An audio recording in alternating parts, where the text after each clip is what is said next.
Bod o swydd Efrog yn wreiddiol, dwi byw yn y Bala erbyn hyn.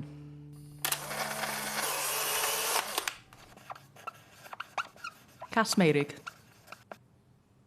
Dechreuais i chwarae crwth yn y flwyddyn 2000. Oedd gynna i ddiddordeb yn y fferin oherwydd o'n i'n astudio hanes y ffidil yng Nghymru ac wrth gwrs y crwth dath o flaen y ffidil.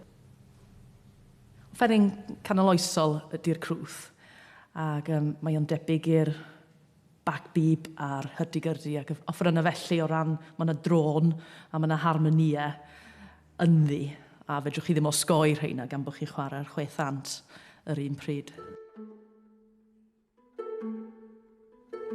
Gai Flockhart nath yr offeryn a mae'n gopi union o'r crwth sydd yn y Llyfrgell Genedlaethol yn Aberystwyth.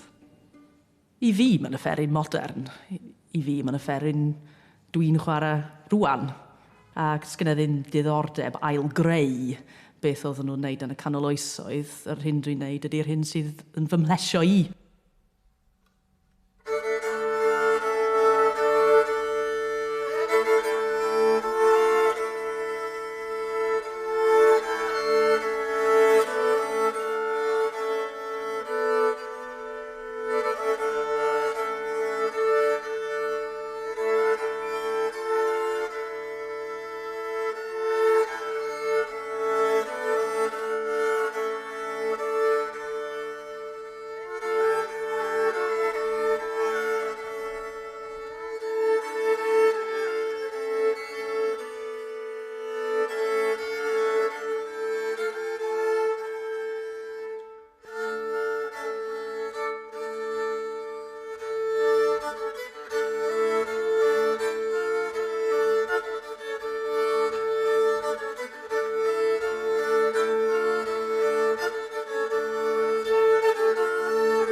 Gerard Kilbride nath fy ffidil, ac dwi'n hoff iawn ohoni, ac mae o'n gwneud sŵn reit mellow felly, dyna beth dwi'n hoffi amdani.